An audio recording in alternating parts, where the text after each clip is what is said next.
All right, let's dive into one of history's most fascinating figures, the Roman Emperor Marcus Aurelius. Now, on the surface, this guy was a ruler, a warrior, the whole deal. But underneath it all, he was a philosopher, and he was desperately trying to find some peace in a world that, frankly, gave him none. And that really brings us to the core question of his life. I mean, just imagine this for a second. You have absolute power over the world's greatest empire. You can do anything. But your deepest, most driving goal, it's not conquest, it's not glory. It's just to be a good person. That right there, that's the paradox of Marcus Aurelius. In this slide, wow, it just perfectly captures that huge gap in his life. On one hand, you've got his reality, just unrelenting chaos. We're talking constant war, a devastating plague, even betrayal from people close to him. And then on the other side, you've got his philosophy, this deep desire for justice, wisdom, self-control, and inner peace. See, he wasn't some philosopher writing from an ivory tower. He was forging these ideas in the absolute fire of real-world crisis. So, to really get this guy, you have to understand the world he was just thrown into.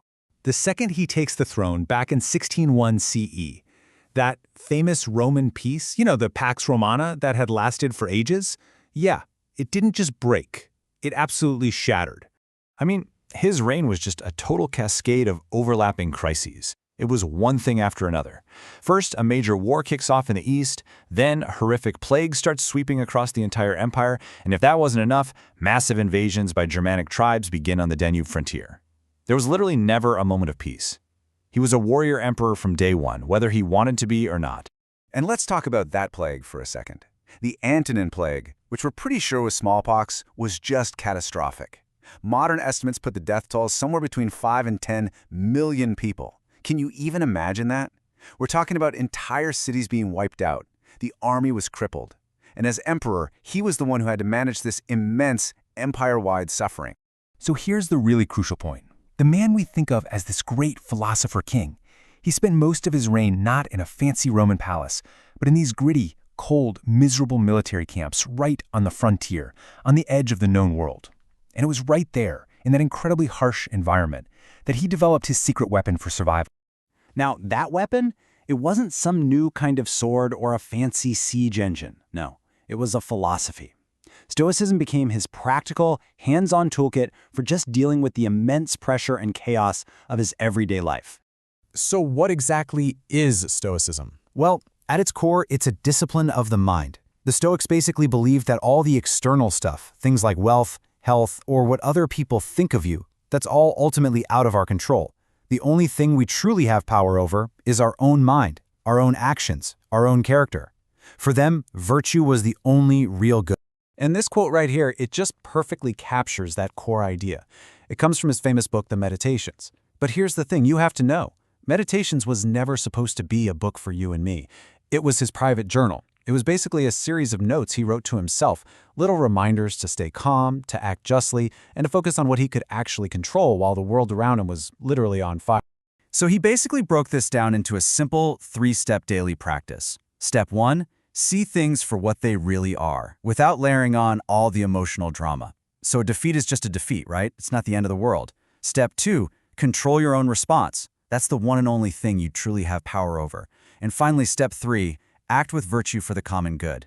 For him, this wasn't some abstract theory. It was a constant daily workout for the mind. Okay, but it is absolutely crucial to understand that Marcus Aurelius was not some perfect, enlightened sage. His commitment to philosophy didn't make him infallible. Not at all. He was a deeply flawed and contradictory figure. Like all of us. So, the big question is, was he a perfect Stoic sage, the ideal philosopher king?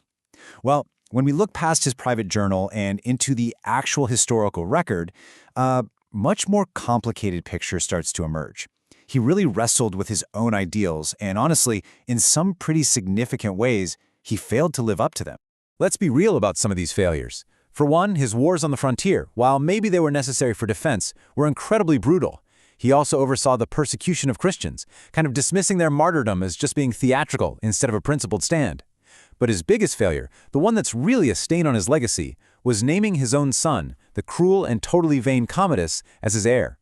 That single decision basically ended the golden age of the good emperors and plunged Rome right back into chaos. So, if he was so flawed, Why are we still talking about him 2,000 years later? What's the big deal? Well, it's because his real value isn't in his perfection. It's in his struggle. And this quote, this one gets to the absolute heart of it. Waste no more time arguing about what a good man should be. Be one. See, for him, philosophy wasn't some academic debate. It was all about application. It was about the daily effort, the constant striving to be a person of integrity, especially when you fail, and especially when it's really, really hard.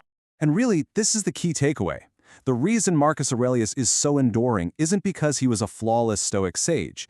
It's because he was a human being stuck in a totally impossible situation who actually documented his own internal fight. The Meditations, it's a record of a man trying and often failing to be his best self. And that is something we can all relate to. And so that's where we'll end it. His story really forces us to look inward, right? We all face our own battles, our own versions of plagues and wars, whether they're professional or personal or just internal. So the question his life leaves us with isn't about how to be perfect. It's this: what chaos are you facing, and what tools are you going to use to meet it?